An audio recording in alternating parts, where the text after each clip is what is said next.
যে আপনি ৮ বছর বাংলাদেশে আসতে পারেননি, সাবেক স্বৈরশাসক বা পতিত সরকার বা ফ্যাসিস্ট সরকার যাই বলি না কেন আপনাকে দেশে আসতে দেয়নি।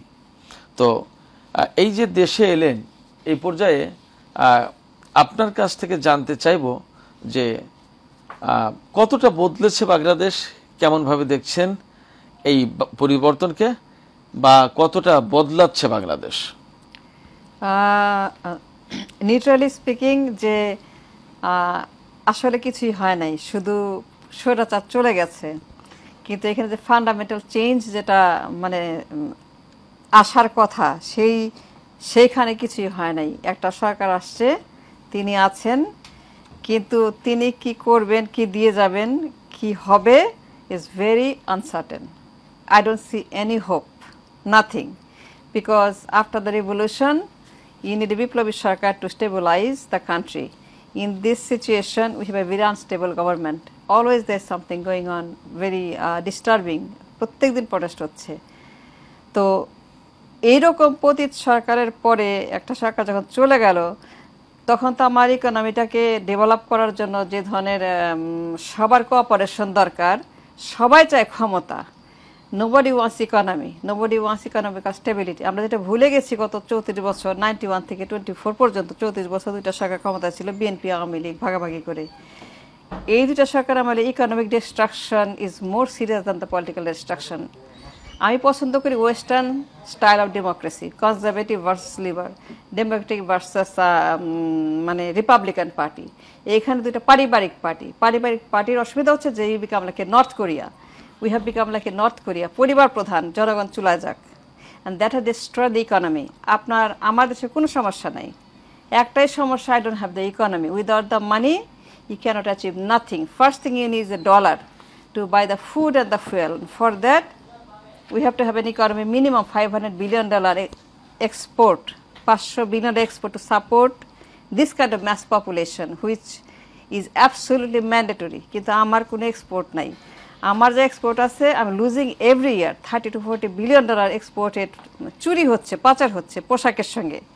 কিন্তু যারা ক্ষমতায় ছিল equally responsible, neutrally BNP and Awami League, তারাই 34 বছর ক্ষমতা ছিল, তারা আমার ইকোনমিকে ডিস্ট্রয় করছে। So I blame them 50-50। জাস্ট হরতাল করছে, জ্বালাও পোড়াও করছে, কিন্তু যে যেন মানুষ ভোট দেয় যে আমার একটা অন্ন বস্ত্র বাসস্থান হবে, এইটার দিকে none of these two women paid any attention. So crore crore লোক বেকার হয়ে মধ্যপ্রাচ্যের দিকে ছুটছে, আফ্রিকার দিকে ছুটছে for a job.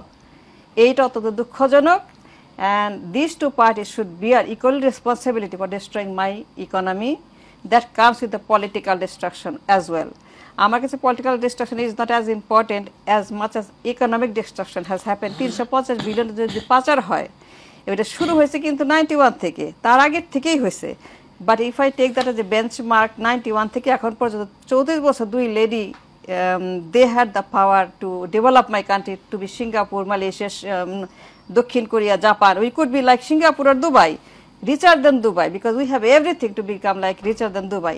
But these two ladies always pays attention to their power. কেমনে করে ক্ষমতা গ্র্যাব করবো, জ্বালাও পড়া হরতাল, 450-500 দিন হরতাল করছে। After that what can you expect from a poor country that all the bloods are sucked out because of this disturbance? So that has destroyed the economy. And when the foundation of the country is destroyed because economical destruction, then you always have a problem which you see what is evolving. Okay. মিনাপা, আপনার বক্তব্য একদমই পরিষ্কার, আপনি যা বলেছেন আমরা সব বুঝতে পেরেছি। ইঞ্জিনিয়ার আবুল বাশার আপনার কাছে আসতে চাই। আপনি বিএনপির প্রতিনিধিত্ব করছেন আজকের এই টক শোতে, আপনি রাজনীতির বিশ্লেষণ করে থাকেন, বিএনপি করেন, এবং মিনাপা পরিষ্কারভাবে আপনার দল এবং আওয়ামী লীগকে 50-50 দায়ী করেছেন দেশের অর্থনীতি ক্ষতিগ্রস্ত করার জন্য, ওনার ভাষায় ধ্বংস করার জন্য। আপনি কি বলবেন? ধন্যবাদ আপনাকে এবং আমার সহালোচকদেরকে এবং এশিয়ান টিভি সমস্ত দর্শককে আমি আন্তরিক অভিনন্দন জানাচ্ছি। মিনাপা যে কথাটা বলছে, আসলে আমি তার কথার সাথে সম্পূর্ণ একমত হতে পারছি না। কারণ আপনি আমাকে বলেন, এখানে একটু প্রশ্ন করব। যে শিওর। সম্পূর্ণ একমত হতে পারছেন না, কতটুকু একমত হচ্ছেন? আমি 20% একমত হতে পারি। ওকে, 80%-এর বিষয়ে বলেন। এখন আপনি যদি আমরা আমাদের দীর্ঘ ইতিহাস যদি দেখেন, আমরা কিন্তু পাকিস্তান থেকে বাংলাদেশ আমাদের আসতে হয়েছে, এবং একটা মুক্তিযুদ্ধের রক্তক্ষয়ী সংঘর্ষের মধ্যে দিয়ে একটা যুদ্ধ বিধ্বস্ত একটি দেশকে যেভাবে আমাদেরকে গঠন করা দরকার ছিল সেটা আমাদের করতে পারি নাই। আমাদের অভ্যন্তরীণ অনেক প্রবলেম ছিল। এখন আপনি আমাকে বলেন যে 53 বছরের বাংলাদেশ আজকে আমাদের যে ইকোনমিক্যাল ভলিউম যেটা বলেন, ব্রিটিশ গণতন্ত্র যদি আপনি বাংলাদেশে যদি অ্যাপ্লাই করতে চান, নট অ্যাকসেপ্টেবল। আপনি বাংলাদেশের মানুষ, আপনাকে বাংলাদেশের চিন্তা ভাবনা করতে হবে। ব্রিটিশরা তো এক সময় সারা পৃথিবী শাসন করত। আমাদের কি সেই মানসিকতা আছে? আমাদের সেই মানসিকতা নেই। সো আমি ওয়েস্টার্ন ডেমোক্রেসির সাথে বাংলাদেশের ডেমোক্রেসিকে আমি মিলাতে চাচ্ছি না। আর রাজনীতিবিদদের হচ্ছে যে বাংলাদেশের রাজনীতিবিদদের অনেক ব্যর্থতা আছে, অনেক অর্জনও আছে। আপনি দেখেন, আপনি যদি বিএনপির কথা যদি বলেন, শহীদ রাষ্ট্রপতি জিয়াউর রহমান একমাত্র ব্যক্তিত্ব দক্ষিণ এশিয়াতে একজন সামরিক অফিসারের নেতৃত্বে একটি দল দক্ষিণ এশিয়াতে সবচেয়ে বেশি জনপ্রিয়তার আসনে আছেন, এবং এই ব্যক্তিটি আধুনিক বাংলাদেশের উপকার। আপনি দেখেন, আপনি আজকে যে জনশক্তির রেমিটেন্স নিয়ে আমরা কথা বলি, যারা আজকে বাংলাদেশ থেকে বিদেশে থাকেন, এটার দারুণ মোচন করেছিলেন জিয়াউর রহমান। হি ওয়াজ পলিটিশিয়ান, সামরিক অফিসার থাকলেও তিনি পলিটিশিয়ান ছিলেন, তিনি একটি রাজনৈতিক দলের প্রতিষ্ঠাতা। সো আমাদের কথা বলতে গেলে আমাদেরকে চিন্তা করে কথা বলতে হবে। আজকে যে গার্মেন্টস, বাংলাদেশ যে 2টা রেমিটেন্সের উপর শক্ত ভিত্তিতে দাঁড়িয়ে আছেন, সেটাও জিয়াউর রহমানের অবদান। অর্থাৎ আমি আপনাকে এভাবে যদি জিয়াউর রহমানের 19 দফা কর্মসূচির কথা যদি বলি, তো ওনারা হাত ধরে বাংলাদেশের অনেক উন্নয়ন, যেটার স্টার্টিং যেটা বলে, সেটা তাদের মধ্যে হয়েছে। আপনি আমাকে বলেন, আওয়ামী লীগ আর বিএনপি, আমি এখন ধরেন চিন্তাই করলাম না দেশটা চালাবে কে, সুশীলরা? 111-এর 2 বছরের সরকার আমাদের দেশকে 50 বছর পিছিয়ে দিয়ে গেছে। এখন যারা ক্ষমতায় আছে তাদের জনগণের কাছে কোথায় দায়বদ্ধতা আছে? আপনি কি বলতে পারবেন? 111 আমি নিজেও জেল খেটেছিলাম, তার কোনো বিচার কি করার কোনো সুযোগ আছে আমাদের? তারা কেউ আমেরিকাতে বার্গার বিক্রি করছে, কোথায় আছে তাদেরকে কেউ খবরই রাখে না। কিন্তু আপনি দেখেন, দেশনেত্রী বেগম খালেদা জিয়া, তাকে 2বার তাকে দেশ থেকে বিতাড়ন করার চেষ্টা করেছে। তিনি বলছেন, নো, এখানে আমার জন্ম, এখানেই আমি থাকবো, আমার মৃত্যু হলে আমি এখানেই থাকবো, এটাই আমার ঠিকানা। এটা হচ্ছে একজন পলিটিশিয়ানের কমিটমেন্ট। আর আমাদের সুশীল সমাজের কোনো কিছু হলেই আমরা দৌড় দিয়ে দেশের বাড়ি চলে যাব, ওইখান থেকে অনেক সুন্দর সুন্দর কথা বলতে পারবো। আমার প্রশ্নটা হচ্ছে, রাজনীতিবিদদের যদি সমস্যা থাকে সেটাকে সুন্দর করার জন্য আপনারা আসুন না, দেশে আসুন।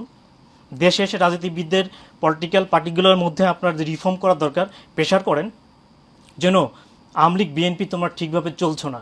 কিন্তু আপনি যদি সমালোচনা করে ডিপলিটিসাইজ করার চেষ্টা করেন, তো বাংলাদেশের তো কোনো উন্নতি হবে না। আপনি এখন যে কোনো দেশের উদাহরণ দেন, পলিটিক্যাল পার্টি ছাড়া আপনি শুধুমাত্র এই উত্তর কোরিয়া আর এই রাশিয়া, ভেনিজুয়েলা, কয়েকটা হাতে গোনা দেশ বলতে পারবেন। কিন্তু সারা পৃথিবীতে কিন্তু ডেমোক্রেসি এবং পলিটিক্যাল পার্টির হাতেই দেশ, এবং পলিটিক্যাল পার্টির মাধ্যমেই কিন্তু দেশের উন্নয়ন হচ্ছে। সো আপনি যদি ঢালাওভাবে সেই 111-এর মতো যদি বলতে থাকেন সমস্ত পলিটিশিয়ানদের অপরাধ, নো, যে পলিটিশিয়ান করাপ্টেড তার বিরুদ্ধে কথা বলেন, কোনো সমস্যা নাই। আমি একটি দলের সমর্থক হলেও আমি কখনোই আমার দলের যারা দুর্নীতিবাজ তাদেরকে আমি এখানে রিপ্রেজেন্ট করতে আসি নাই। এবং আমার নেতা জনাব তারেক রহমান, উনি কিন্তু স্ট্রেট ফরওয়ার্ড বলেছেন, এবং আমি আপনাকে এখানে বলতে পারছি না, অনেকে উনি পানিশমেন্ট দিয়েছেন, এবং অনেকেই টিভি চ্যানেল দখল করতে গিয়েছিলেন, তারেক রহমান ফোন করে স্ট্রেট ফরওয়ার্ড বলে দিয়েছেন। এটা আমার পক্ষ থেকে অ্যালাউ করা হবে না, এবং আমার নাম ব্যবহার করে কোনো ধরনের ব্যবহার করা এবং দলের নাম ব্যবহার করে কোনো ধরনের করা হবে না। তারেক রহমান এখন ম্যাচুর পলিটিক্স করছেন তিনি। এখন প্রবলেম হচ্ছে, আমাদের রাজনীতিবিদদের যদি সমস্যা, সেগুলোকে যদি আপনি সেই দোষটাই যদি শুধু বলতে চান ডিস্ট্রয় হয়ে গেছে, নো। আপনি 1971 সালে বাংলাদেশের যে আমার ইকোনমিক্যাল ভলিউম ছিল, এখন চিন্তা করে দেখেন। এখন আপনি আমাকে বলেন, সমস্ত দুর্নীতিবাজ কি পলিটিশিয়ানরা করে? আপনি বলেন যে রূপপুর পারমাণবিক বিদ্যুৎ কেন্দ্রের যে বালিশ কাণ্ডের কথা জানেন, উনি কি করেছিলেন? পলিটিশিয়ান। এই যে সচিবরা, তারা এই যে বিভিন্ন ধরনের আপনার দুর্নীতি করে বেগমপাড়াতে বাড়ি করেছে, প্রকৌশলী বলেন, ডাক্তার বলেন, ইঞ্জিনিয়ার বলেন, প্রত্যেক সেক্টরে দুর্নীতির মহোৎসব।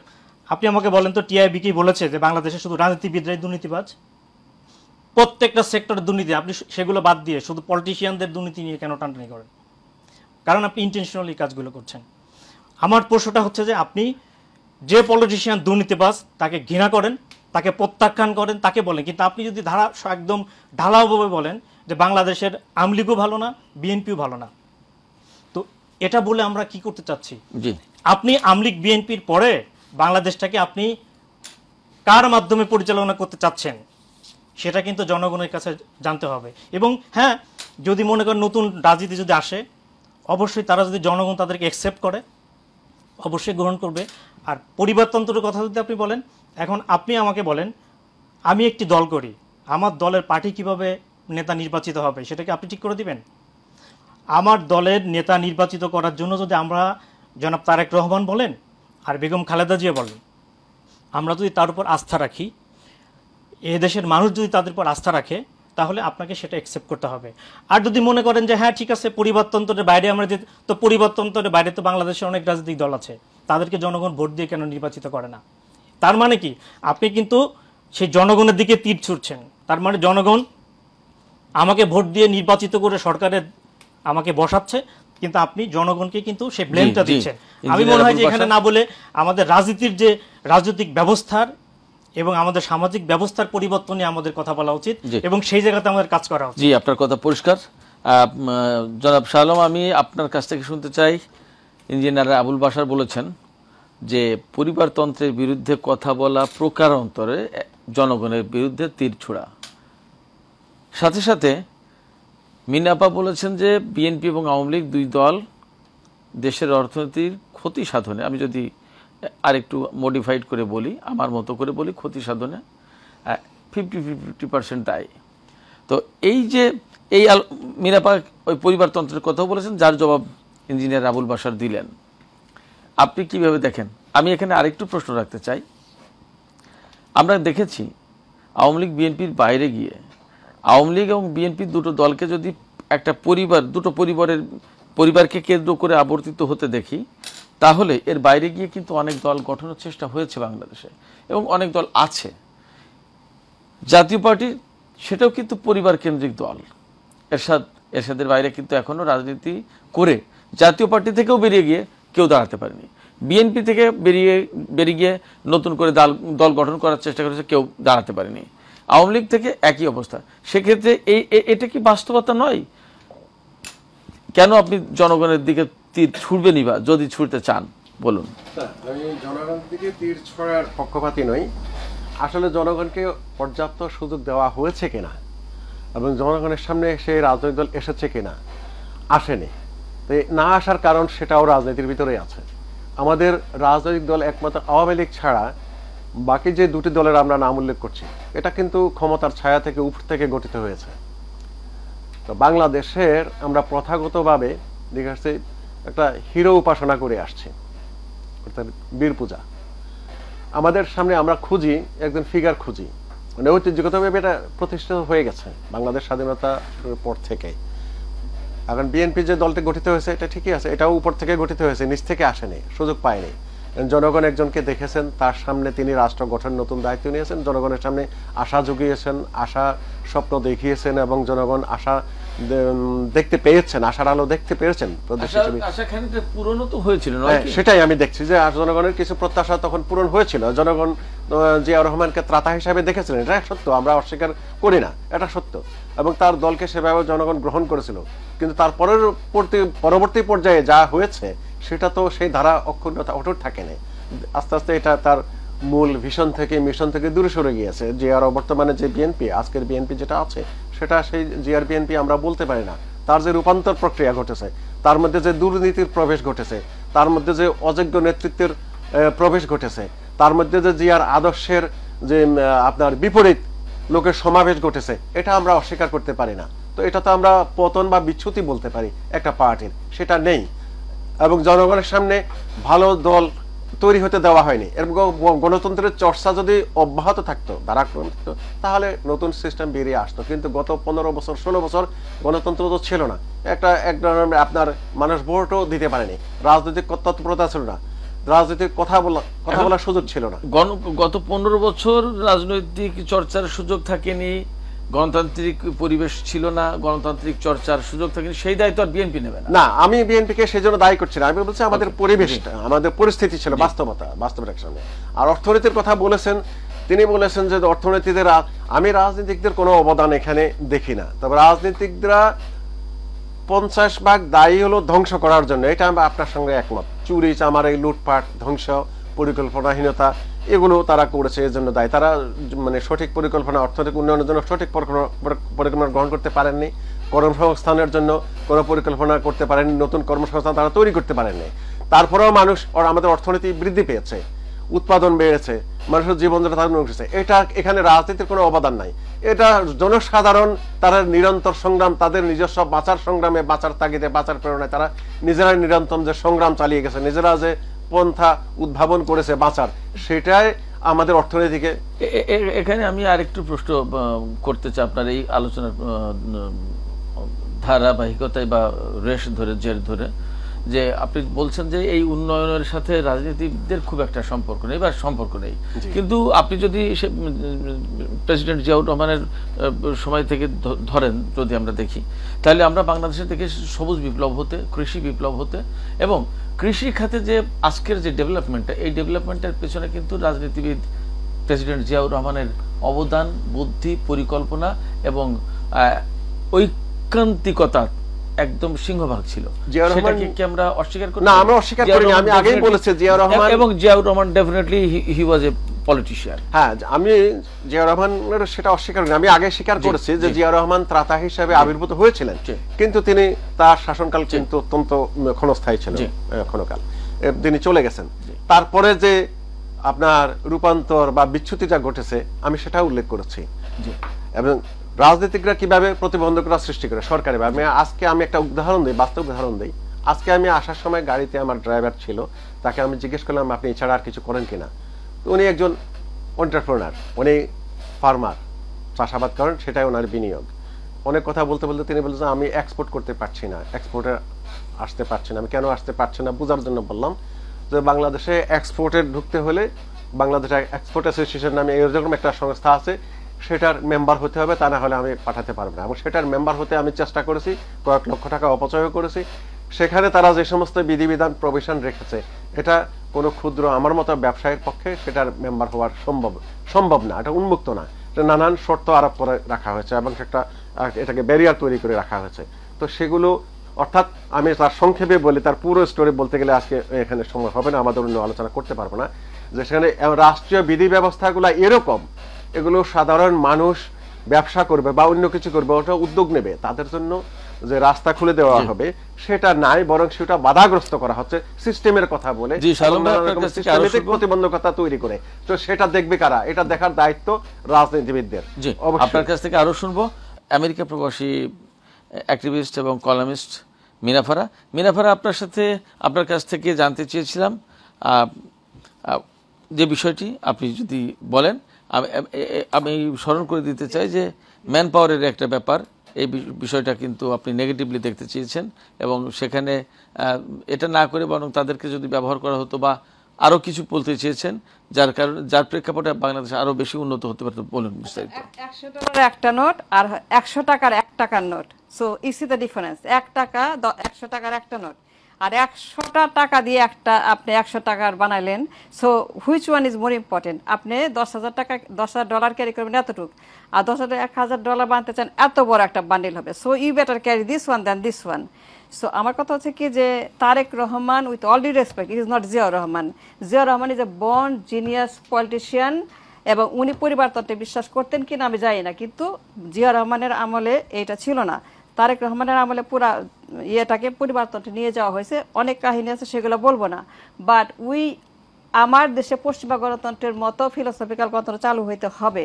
যদি কেউ আমাকে বলে নো, এই দেশ কোনো কারো বাপের, I as a citizen disagree, this is not anybody's বাপের দেশ। এবং দুই পার্টি দাবি করে এটা তাদের বাপের দেশ। একজন বলে আমার বাবা অমুক, আমার বাবা তমুক, এখনো তারা ছবি লাগিয়ে পিছনে, কেউ মায়ের ছবি, কেউ বাপের ছবি। I totally disrespected because this is not a first century, second century, this is 21st century. So we have to move on. We are not উত্তর কোরিয়া, উই আর দক্ষিণ কোরিয়া, আর আওয়ার ফোকাস শুড দক্ষিণ Korea. এখন I believe in money, I don't believe in politics. Politics is a foundation, but dollar is the supreme. Dollar ছাড়া কিচ্ছু করতে পারবে না। আমি আজকে আমেরিকা থেকে উড়ে আসছি, আমি যেভাবেই আসি না কেন, যে ক্লাসে আসি না কেন, because I have the money, so I have the power. But people who are driving rickshaw, they don't have the money, they don't have the power. আমি আগে লাথি মারলেও আমাকে কিচ্ছু করতে পারবে না, ওর মায়ের ফেলেও কিছু করতে পারে, কিন্তু আমাকে কেউ একটা টাচ করুক আমি তাকে তাজা খাই ফেলব, because I have the money. So money is supreme, you need the money, we don't have the money. 34 বছরে আমার রিজার্ভ শূন্য। আমার রিজার্ভ থাকবে, আমি প্রধানমন্ত্রী হইলে পরে সবার আগে আমার রিজার্ভ আমাকে বিল করতে হবে।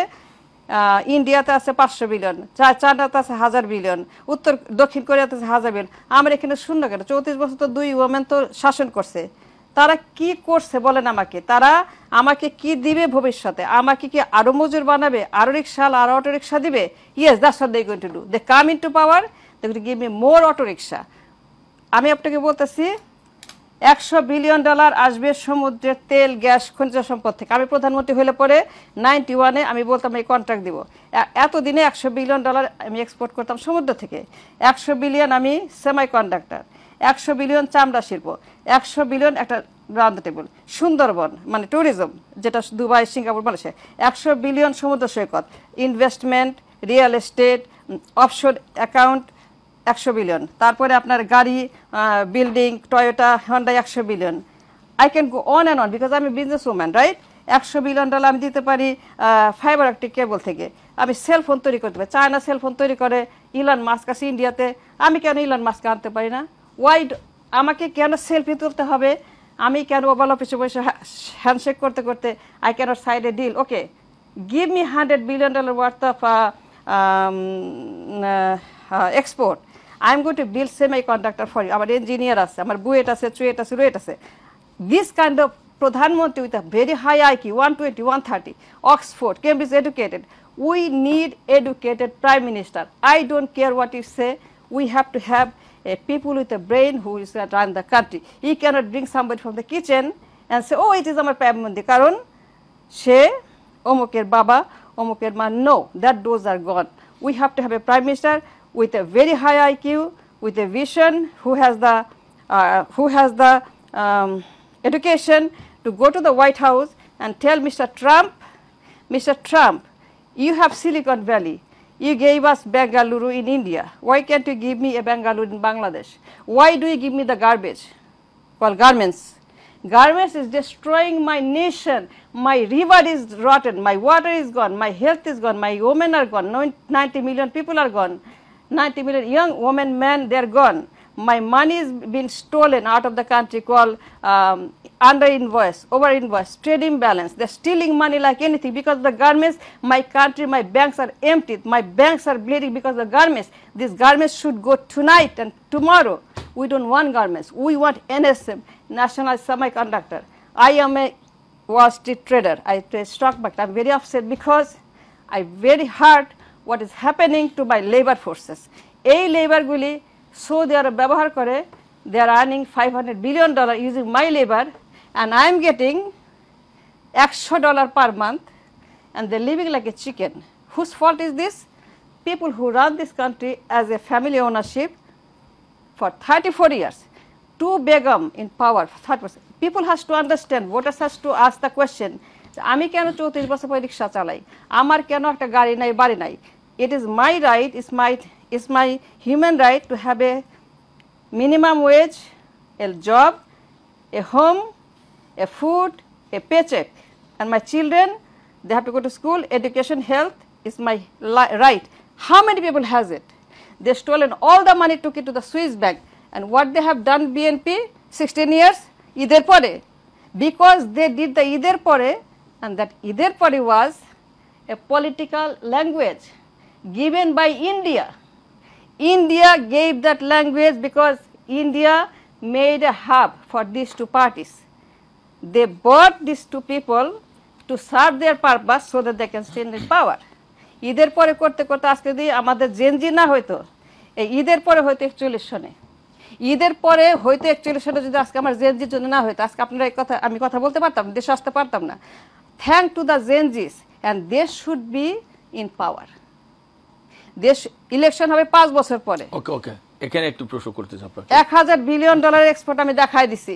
আমি প্রধানমন্ত্রী হলে 91, I M A tedder, I trade millions of dollars in stock market. Okay. So if I can make money, why can't my sister and brother make money? ওকে, আপনি কি মনে করেন যে এই যে জেনজির কথা বলছেন তারা কি ক্ষমতায় আসতে পারবে এবং বাংলাদেশের জনগণ তাদেরকে ক্ষমতা আনবে বলে কি আপনার মনে হয়? সুযোগ দিবেন না তো, আপনি আর্টিকেল 70 লাগায় রাখছেন। বাংলাদেশের জনগণ তো উন্মুক্ত। না না না না, my voters, আপনার জেনজি যদি রাজনৈতিক দল গঠন করে, এই ছাত্ররা বা আন্দোলনকারীরা বা শিক্ষার্থীরা, সমন্বয়করা যাই বলি, এরা যদি রাজনৈতিক দল গঠন করে সেটা তো উন্মুক্ত থাকছে, জনগণকে বেছে নেওয়ার সুযোগ থাকছে। কেউ তো বলছে না যে জেনজিকে তোমরা বেছে নিও না, বাট সুযোগ দেন, সুযোগ দেন। কিন্তু দেবে। নির্বাচনটা 5 বছর পরে করতে হবে, কারণ কি আমরা একটা ক্যান্সার থেকে মাত্র আরোগ্য লাভ করা শুরু করছি, 4 স্টেজ ক্যান্সার টার্মিনাল। এইখানে যদি আসে আপনি আমাকে আরেকবার যে নির্বাচন দেন, আমার 4 স্টেজ ক্যান্সার 5th স্টেজ হবে and I'm dead. You need a recovery period. We need a remission. That remission period minimum should be 10 years. I don't need any election. আমি না খায় মরবো কিন্তু নির্বাচন করবো, বিকজ আমরা 53 বছর নির্বাচন করতে করতে করতে করতে দেশটাকে ধ্বংস করছি। নির্বাচন ওয়াজ দ্য রিজন।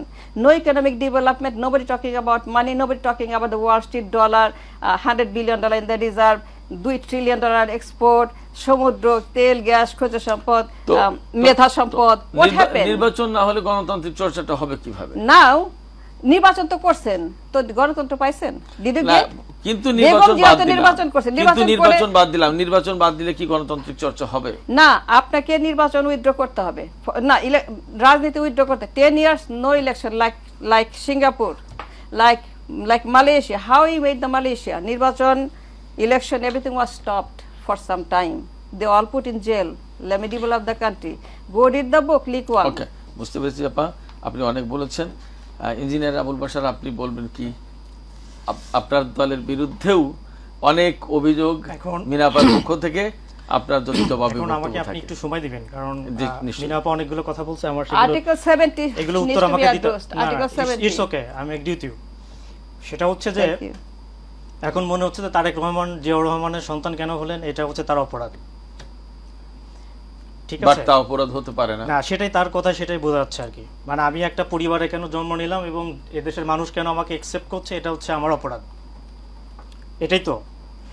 আচ্ছা, তার লাস্টের কথা যেটা, কিন্তু সেটা আসলে ওনার ইন্টেনশনটা কিন্তু এখানে পরিষ্কার। জেএনজি কি ইন্টেনশন পরিষ্কার মনে হচ্ছে? এই যে নির্বাচন চাচ্ছেন না, মানে 1 এবং 1 যোগ +2, এটাই। আপনি জেএনজির কথা বলছেন, তাহলে একটু শুনেন। বলেন। জেএনজির একজন উপদেষ্টা 5 লাখ টাকার কম্বল বিতরণ করতে গিয়ে 73 লাখ টাকা খরচ করছে হেলিকপ্টারে। স্কোয়ারকে 73 লাখ টাকা পে করা হয়েছে helicopter bill. Not only that, please let me finish. 5 lakh টাকার কম্বল বিতরণ খরচ হেলিকপ্টার বাবদ 73 লাখ। নট অনলি দ্যাট, 2টা স্পটে হেলিপ্যাড ছিল না, সেই নতুন হেলিপ্যাড তৈরি করে সেখানে হেলিকপ্টার নামানো হয়েছে। That is called JNG. এক জেএনজি ফেসবুকে স্ট্যাটাস দিয়েছে যে গত সরকারের লুটপাটের কারণে এবছর 42,000 কোটি টাকা রাজস্ব ঘাটতি। দে ডোন্ট নো রাজস্ব ঘাটতিটা কি, তারা আগামী দিনে বাংলাদেশ চালাবে। মানে চিন্তাটা করেন আপনি একটা। এই জেএনজিদের সরকারের অনেক উপদেষ্টার সাথে আমার টকশোতে আসতে খুব ইচ্ছা হয়। তারা তাদের টকশো শুনেছি, তুতা পাখির মতো কত সুন্দর সুন্দর কথা বলছে না। পলিথিনে নিয়ে আপনি সংগ্রাম করলেন, পলিথিনকে আপনি বাদ দেওয়ার জন্য টাকাও দিলেন যে পাটের আমাদের ব্যাগ আসবে কোথায়? আপনার সেই জেএনজির সদস্য লাল গালিচা, আপনি যে খালেদা জিয়া, তারেক রহমান আর শেখ হাসিনাদেরকে আপনি যে চর্বিত চর্মন করছেন, লাল গালিচা বিছিয়ে জেএনজিরা যাচ্ছে হচ্ছে আপনার খাল খননের উদ্বোধন করার জন্য, অথচ সারা বাংলাদেশে হাজার হাজার লাখ লাখ ইটের ভাটা অবৈধভাবে চলছে। ঢাকা শহরের কি অবস্থা? এই জেএনজির অনেক উপদেষ্টা টকশোতে বলতে যে আমরা যদি দায়িত্ব পেতাম তাহলে একদম কাজ করে ঢাকা শহরে এই করে ফেলতাম। ঢাকা শহরে এখন বসবাস করা যায়? ঢাকা শহরে এখন তাহলে 6 মাসে আপনি কি কাজ করেছেন? দৃশ্যমান দেখান একটা, যে ঢাকা শহরে যানজট নিরসনের জন্য আপনি এই করেছেন, বায়ু দূষণের জন্য আপনি এই করেছেন, করতে পারছেন না। আপনি এখন ওই যে ওইখানে চলে আসছে। এখন কথাটা হচ্ছে যে এই যে ডেভিল হান্ট শুরু হলো, তাই না? কিভাবে শুরু হলো? আমার দলের কুমিল্লার যুব দলের নেতাকে পিটিয়ে মারলেন, কোনো ডেভিল হান্ট নাই। আমার ময়মনসিংহে যুব দলের নেতাকে পিটিয়ে মারলেন, কোনো ডেভিল হান্ট নাই। আমার নারায়ণগঞ্জের যুব দলের নেতাকে পিটিয়ে ডেভিল হান্ট নাই। যখনই বৈষম্য ছাত্র আন্দোলনের তারা আক্রান্ত হলো, সরকারি ছাত্র সংগঠনের মতো আপনি পরের দিন ডেভিল হান্ট শুরু করলেন। মানে কি আমাদের কি বলদ ভাবেন এগুলা? অর্থাৎ একটা শ্রেণী, আমি অলওয়েজ বলছি এটা একটা ষড়যন্ত্র বিএনপির বিরুদ্ধে, যাতে বিএনপি ক্ষমতা না আসতে পারে। তাদের হচ্ছে এদেরকে নিয়ে একটা গেম প্ল্যান করে তারা খেলার চেষ্টা করছে। বাট আমি মনে করি এদেশের মানুষ 1952-তে রক্ত দিয়ে ভাষার অর্জন করেছে, 69-এর গণ অভ্যুত্থান, 70-এর নির্বাচন, 71-এর মুক্তিযোদ্ধা এবং 90-এর গণ অভ্যুত্থান বলেন, এরপরে যদি আপনি বলেন যে 24-এর গণ অভ্যুত্থান, এদেশের মানুষের রক্তের বিনিময়ে অর্জিত। আমেরিকা ইংল্যান্ডে বসে হয় নাই। উনি যে দেশে থাকে, গাজার আন্দোলনের বিরুদ্ধে ইউএসএ মোস্ট সবগুলো পপুলার বিশ্ববিদ্যালয়ের স্টুডেন্টরা ডেমনস্ট্রেট করার জন্য রাজপথে নেমেছিল। সেই সুশীল আমেরিকানদের, সেই আইন শৃঙ্খলা বাহিনী তাদেরকে যেভাবে পিটিয়েছে, তাদেরকে গ্যাস মেরেছে, কোথায় তাদের জেএনজি? ওখানের আপনি ওই দেশে জেএনজি কিছু করতে পারেন, আপনি বাংলাদেশে জেএনজি নিয়ে আপনি খুব আপনার আকাঙ্ক্ষা। কেন আপনি আমেরিকাতে বলেন সেই জেএনজিকে কেন মেরেছে? এগুলো শোনেন, এগুলো আমরা বুঝি। এবং আপনার এই এখানে আমি আজকে 7তম, আপনি যদি আমার সবগুলো দেখেন, আমি এটা বারবার বলি যে সবার ইন্টেনশন হচ্ছে একটাই, সেটা হচ্ছে বিএনপিকে ক্ষমতায় না আসতে দেয়া। ওই যে বলে না রিক্সাওয়ালা সুন্দরী বউ, এখন না বিএনপি হয়ে গেছে সেরকম আর কি। বিএনপিকে ঠেকানোর জন্য যা যা করার, যা যা বলার সেটা করছে, কোনো অসুবিধা নাই। আপনি নির্বাচন দেন, নির্বাচন দিলে জনগণের কাছে বললেন, এখন আপনার সরকারই তো ক্ষমতায়, জেএনজি সরকারই তো ক্ষমতায়, রাইট? ডক্টর ইউনূস হি ডিক্লেয়ার হিমসেলফ যে জেএনজি তার ক্ষমতার দাবিদার। তাহলে আপনারা ক্ষমতায় আছেন, জেএনজি ক্ষমতায় আছে, একটা সুন্দর নির্বাচন দেন। যদি আপনাদেরকে জনগণ ভোট দেয়, ওয়েলকাম। আপনি বাংলাদেশকে দুবাই বানান আর আপনি সিঙ্গাপুর বানান, এগুলো গল্প তো হাসিনার কাছে শুনছি আমরা। শোনেন, easy to set but difficult to do. আপনাকে মাথায় রাখতে হবে বাংলাদেশে 18-20 কোটি মানুষের বসবাস। এখানে আমাদের 1,40,000 বর্গ কিলোমিটারের মধ্যে, এটা কি আমেরিকা? কতগুলো স্টেট আছে আমেরিকাতে বলেন? সেইখানে তাদের এত জায়গার মধ্যে তাদের যে অ্যাকোমোডেশন, আমাদের কি সে অবস্থা আছে? আমাদের জনগণ, আপনি কি সেভাবে আপনি বললেই আজকে কালকে রাজনীতিবিদ, আপনি একটা চিন্তা করে বলেন তো, তারেক রহমানকে অভিযোগ দিচ্ছেন, তারেক রহমান কি ক্ষমতায় আসতে পারছে একবারও? তারেক রহমান কি ক্ষমতায় একবারও আসতে পারছে? জিয়াউর রহমানের পরে বেগম খালেদা জিয়া, তারেক রহমান তো ক্ষমতায় আসেননি, উনি তো প্রধানমন্ত্রী হন নাই। তাকে একবার দেখেন, প্রধানমন্ত্রী সে হোক, দেশ যদি না চালাতে পারে তাহলে অন্য কেউ চালাবে, আপনাদের জেএনজিরা চালাবে, অসুবিধা নাই। যারা 42,000 কোটি টাকা রাজস্ব ঘাট থেকে, না প্লিজ লেট একটু, আপনাকে অনেক সময় দিয়েছি, একটা না না, যেহেতু আমাকে দুইজনের কথার উত্তর আমাকে দিতে হচ্ছে, আপনাকে যথেষ্ট সময় দিয়েছি, আরো দেব। না না, আমরা একটু বিরতিতে যাই এখন। আচ্ছা, বিরতি থেকে এসে না হয় আপনার কাছ থেকে শুনি। দর্শক, আমরা আলোচনা শুনছিলাম, আলোচনায় ছিলেন ইঞ্জিনিয়ার আবুল বাশার, তিনি মূলত মিনা ফারা আপার আলোচনার জবাব দিচ্ছিলেন। আমরা আবার তার কাছ থেকেই শুনবো তার জবাব। আলোচনা শুনছিলাম ইঞ্জিনিয়ার আবুল বাশার, আপনার কাছ থেকে আপনি যদি বাকিটা বলেন। আমি যেটুকু বলতে চাচ্ছিলাম সেটাই যে আমি ভ্যান্ডালিজমকে পছন্দ করি না। ধরুন এই যে 32 নম্বর সহ সারা বাংলাদেশের যে ঘটনাগুলো ঘটলো, ঠিক আছে, এটা রাগ বই প্রকাশ বলেন, যেটারই হোক, 32 প্রকাশ বলেন, সেটা নিয়ে কিন্তু আমার কোনো আপত্তি নেই। 32 নম্বর করেছেন। আমার প্রশ্ন সুদা সদন, এটা তো শেখ হাসিনার পরিবারের সম্পত্তিও না, বা শেখ হাসিনারও না, এটা ওয়াজেদ মিয়ার সম্পত্তি। উনি একজন বাংলাদেশের বিখ্যাত। ওয়াজেদ মিয়ার সম্পত্তি কি শেখ হাসিনার সম্পত্তি না? না, কারণটা হচ্ছে শেখ হাসিনা কর্তৃক নির্যাতিত ছিলেন তিনি ওই প্যাটার্নের কিন্তু ছিলেন না। কিন্তু ওই পরিবার থেকে বা সম্পর্ক, উনি তো পরিবারই না, একজনের 4টা বউ থাকতে পারে, তার মানে কি যে সে সেটা। কিন্তু আমার কথা হচ্ছে যে ওয়াজেদ মিয়া, শেখ হাসিনার পরিবারের সম্পত্তি তো ওয়াজেদ মিয়ার সুদা সদন না, সেটাকে ভেঙে আপনি কি মেসেজটা দিলেন এটা। এবং এটা হচ্ছে কি, শুনেন, এটা হচ্ছে যে এখন বাংলাদেশকে নিয়ে ন্যাশনাল এবং ইন্টারন্যাশনাল ষড়যন্ত্র হচ্ছে, এবং এই ষড়যন্ত্রের অংশ হচ্ছে এগুলা।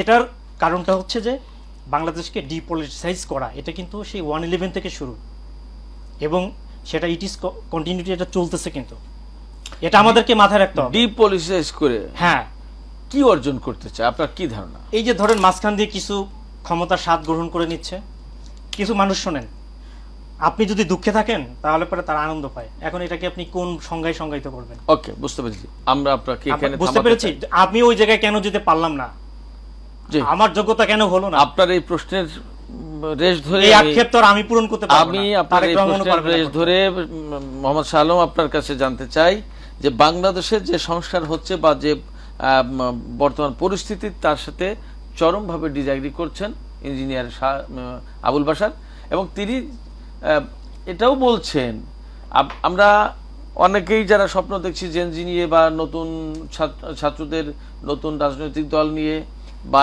এই সংস্কার নিয়ে, সেখানে তার কিন্তু চরম আপত্তি বা ডিসএগ্রি রয়েছে। আপনি কিভাবে দেখছেন এবং কতটা বর্তমান যে সংস্কার প্রক্রিয়া বা যা চলছে তাতে আপনি ব্যক্তিগতভাবে কতটা সন্তুষ্ট এবং কিভাবে দেখছেন? আচ্ছা, আমি সংস্কার নিয়ে সন্তুষ্ট হওয়ার মতো কিছু আমি এখনো দেখছি না। কারণ সংস্কার কমিশন হয়েছে, কমিশনের রিপোর্ট এসেছে। সংস্কার কমিশন হওয়া, রিপোর্ট প্রকাশ করা, সংস্কার হয়ে যাওয়া এক জিনিস না। সংস্কার এখনো শুরু হয়নি। শুরু বলা যায় যে রিপোর্ট দিয়ে শুরু হচ্ছে, এবং রিপোর্ট কতখানি বাস্তবায়ন হবে, কতখানি কি করবে সেটা আমরা নিশ্চিত না। তদুপরি কয়েকটা রিপোর্ট আমি দেখেছি, এই রিপোর্টে মৌলিক সংস্কারের কোনো প্রস্তাব দেয়। এগুলো নিতান্তই মামুলি ব্যাপার। কোনো কোনো ক্ষেত্রে সুপারিশ করা হয়েছে কিছু সার্ভিস সহজ করার জন্য আমলাদেরকে কি কি করতে হবে, তাদের আচরণগত সামান্য ন্যূনতম পরিবর্তনের কথা বলা হয়েছে। আর ইলেকশন কমিশনার, এগুলোর মৌলিক যে সংস্কার দরকার, 53 বছরের যে একটা রাষ্ট্র কাঠামোকে গণতান্ত্রিক রূপায়ণের জন্য যে সংস্কার দরকার, একটা কলোনিয়াল ব্যবস্থাকে ভেঙে যেটাকে গণতান্ত্রিক রূপান্তরের যে সংস্কার দরকার, সেটার কোনো কিছু হয়নি, জমে আছে। এবং সেটা একদিনের সংস্কার, একটা কন্টিনিউয়াস প্রসেস। কিন্তু এটা শুরু হতে পারতো স্বাধীনতার পরে, হয় নাই, আজও হয় নাই, কোথাও শুরু হয় নাই। এবং যেটা ছিল ব্রিটিশরা রেখে গিয়েছে 47 সালে, সেটা এখন পর্যন্ত আমাদের ঘাড়ে আছে। বরং এটা কিছু চরম বিকৃতি ঘটেছে। কিভাবে? যারা সরকারে গিয়েছে, আমি পাওয়ার শব্দটা এখানে ইউজ করছি না, আমি সেটা পরে আসছি। যারা সরকারে গিয়েছে তারা নিজেদেরকে তারা ক্ষমতা পাবে, সরকারে যাওয়াটাকে ক্ষমতা পাবে, সেই ক্ষমতাকে সংহত করা, শক্ত করা এবং প্রলম্বিত করার জন্য যা যা কিছু করা দরকার সেগুলো তারা করেছে। এটা বিকার, আমি সংস্কার বলবো না এগুলাকে। কিন্তু গণতান্ত্রিক রূপান্তরের জন্য যে সংস্কার দরকার, যা করা দরকার, পরিবর্তন দরকার, এটা হয়নি। এরপরে আমি আসছি 32, আমি একটু বলবো যে 32 নম্বর, আমরা অল্প সময় পাবো, টোটাল 5 মিনিট মতো পাবো। আচ্ছা, 32 নম্বর ভাঙাটা আমি মনে করি 32 নম্বর ভাঙার জন্য যে পরিস্থিতিটা তৈরি হয়েছে, এই পরিস্থিতির পিছনেও বিএনপি পরোক্ষভাবে অবদান রেখেছে। কিভাবে? 5ই আগস্টের পর থেকেই বিএনপি ক্রমাগত বলে আসতেছে যে আওয়ামী লীগকে নিয়ে তারা নির্বাচন করবে। জামাতও বলেছে একই কথা, আওয়ামী লীগ তাদের রাজনৈতিক পরিবারের সদস্য, তারা বিচারকে বাধাগ্রস্ত করার জন্য চেষ্টা করেছে, আওয়ামী লীগকে ফিরে আনার জন্য চেষ্টা করেছে, ক্রমাগত বলে গেছে। আওয়ামী লীগ এখানে উৎসাহিত হয়েছে, শেখ হাসিনা উৎসাহিত হয়েছে এই সমস্ত বক্তব্যে, এবং তারা ধীরে ধীরে মাথা বের করা শুরু করেছে। আর বাংলাদেশের মানুষের প্রত্যাশা ছিল তাদের বিচার ত্বরান্বিত করা, বিচারের পরে সিদ্ধান্ত নেওয়া। কিন্তু সেই বিচার এখনো পর্যন্ত দৃশ্যমান কোনো কিছু হয়নি, হয়তো চলছে ভিতরে ভিতরে, আমরা জানি না কতদূর কি হচ্ছে। ফলে আওয়ামী লীগ এবং শেখ হাসিনা উৎসাহিত হয়েছে তারা মাথা বের করার জন্য, তারা বক্তব্য বিবৃতি দেওয়ার জন্য। এই পরিস্থিতিটা মানুষকে সংক্ষুব্ধ করেছে এবং উত্তেজিত করেছে বিপ্লবী জনতাকে। তারা সেটারই হিসেবে তারা ক্রোধ প্রকাশ করার জন্য গিয়ে তারা 32। আমরা এরপরে আসছি ট্রানজিশনের পিরিয়ডে আছে, খুব সংক্ষেপে বলছি যে একটা ট্রানজিশন পিরিয়ড দরকার, যে আমরা ক্ষত বা ধ্বংস থেকে বা একটা মানে থেকে কঠোর কি বলে এটাকে মুক্তি পেয়েছি। হ্যাঁ, এই মুক্তির পরে যে ধ্বংস থেকে মুক্তির পরে আমরা ধ্বংসের পরে যে আমরা যে রিকভারি করবো, রিকভারি প্রসেসের জন্য একটা টাইম পিরিয়ড দরকার, সেই কুলিং অফ পিরিয়ড দরকার, একটু গঠন করার জন্য সময় দরকার। সেই সময় না দিয়ে তো আমরা নির্বাচনের জন্য চাপ দিচ্ছি উপর্যুপরি ক্রমাগত। এবং এই সরকারটাকে একটা কার্যকর এবং শক্তিশালী সরকার, কার্যক্ষম সরকার হিসাবে গঠন করতে দেওয়া হয়নি। আমরা জানি এরা কারা। স্বরাষ্ট্রমন্ত্রী কার্যক্ষম নন, বাণিজ্যমন্ত্রী কার্যক্ষম নন, শিক্ষামন্ত্রী কার্যক্ষম নন। এরা কাদের মনোনয়ন হয়েছেন? তাহলে এরা এই 3 জন মন্ত্রী আমরা জানি যে বিএনপির মনোনয়নে তারা হয়েছেন। এখানে প্রশ্ন আসছে বা প্রশ্ন এসে যায় যে এই যে উপদেষ্টা পরিষদ তারা যদি এরকম কার্যক্ষম নয় তাহলে তাদের কাছে কতক্ষণ দেশ রাখা উচিত হবে, ঠিক হবে, সে প্রশ্ন তো থাকে। আমরা সে প্রশ্নের দিকে যাচ্ছি না জনাব শাহ আলম। আমরা মিনাপা আপনার কাছ থেকে খুব সংক্ষেপে শুনতে চাই। একই কথা আমি আপনার কাছে জানতে চাই, আপনি আমেরিকায় থাকেন, শাহ আলম ভাই লন্ডনে থাকেন, কিরকম বাংলাদেশ দেখতে চান খুব সংক্ষেপে? আমার দেশে 8 কোটি job missing, we need a job, high paid job. আমাদের মিনিমাম বেতন হওয়া উচিত $1000 মাসে, সেখানে আমাদের দেশের মানুষের কোনো বেতনই নেই। আমাদের যে জিডিপি আছে ফুল অফ অনলি লেবার, কৃষক। The GDP should be 30% profitable goods and items like semiconductor, computer, গাড়ি, বাড়ি, এই সমস্ত শিল্প। We don't have anything. These two parties have ruled this country for so many years and we don't have any money. No money. ওকে, আমি আপনার কাছে ছোট্ট আর একটা প্রশ্ন করতে চাই, খুব সংক্ষেপে। পরিবারতন্ত্র নো। ওকে, না পরিবারতন্ত্র থাকবে কি থাকবে না, it will be decided by the people. পরিবারতন্ত্র আমার গণতন্ত্র তো আমার সংবিধানে। ওকে, আমি অন্য একটা প্রশ্ন করি, সেটা হচ্ছে যে এই যে অর্থনৈতিক ডেভেলপমেন্টের কথা বলছেন আপনি, এই ব্যাপারে আপনারা যারা প্রবাসে থাকেন, বিশেষ করে আমেরিকা লন্ডনে থাকেন, আমেরিকা লন্ডন অনেক বড় কিছু আমাদের বাংলাদেশের প্রেক্ষাপটে, এই জায়গা থেকে কোনো বুদ্ধিবৃত্তিক কাজ করে ওয়ার্ক করে বা হোমওয়ার্ক করে কোনো পরামর্শ সাজেশন কি গভর্নমেন্টকে দিতে পারেন? হ্যাঁ, অবশ্যই অবশ্যই, আমাদেরকে ডাকুক, আমাদেরকে আমাদের মতো হাজার আছে, আপনারা প্রবাসের থেকেই কি এটা নিজেরা অর্গানাইজ করে এইটা করতে পারেন? No, it is not going to happen. You need a stimulant. You need Goldman Sachs, JP Morgan, আমাদের কত ইকোনমিস্ট কাজ করতেছে বাংলাদেশে। Why don't you call them and bring them 500 ইকোনমিস্টের একটা ই করেন, আপনি উপদেষ্টা কমিটি করেন ওখানে, let them develop the economy. দুইটা পার্টি 34 বছর শাসন করলো, আর নাও খালেদা জিয়া রেখে গেছে 3 বিলিয়ন, আর শেখ হাসিনা একদম জিরো করে দিয়ে গেছে। They are responsible to answer to the voters. আমার রিক্সাওয়ালাদের কাছে বলতে হবে যে 8 কোটি জব মিসিং কেন, তাদের ছেলেপেলেরা কেন রিক্সায় থাকে এবং তারা স্লামে থাকে কেন? আমার দেশ যখন মালয়েশিয়া হওয়ার কথা, তখন আমার দেশ কেন সোমালিয়া হলো? সোমালিয়া এই প্রশ্নের জবাব আমরা সোমালিয়া।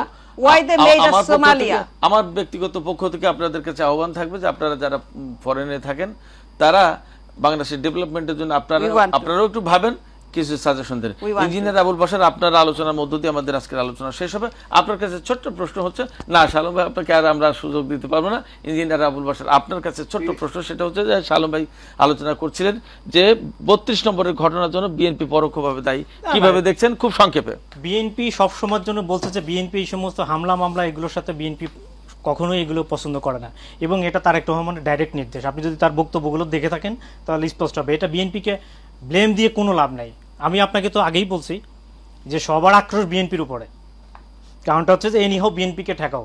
বাট এদেশের জনগণ বারবার রাজনৈতিক দলের উপর আস্থা রেখেছে, আগামী দিনেও রাখবে, এবং আমি আশা করি বিএনপি আগামী দিনে তারেক রহমানের যে 31 দফা এবং সেটা জিয়াউর রহমানের 19 দফার সাথে সমন্বয় করে আগামী দিনে তারেক রহমানের যে কর্মসূচি আসবে এবং দেশ পরিচালনার ক্ষেত্রে তার যে দক্ষতা, সেটা আপনারা আগে দেখেন, দেখার পর বিচার করেন।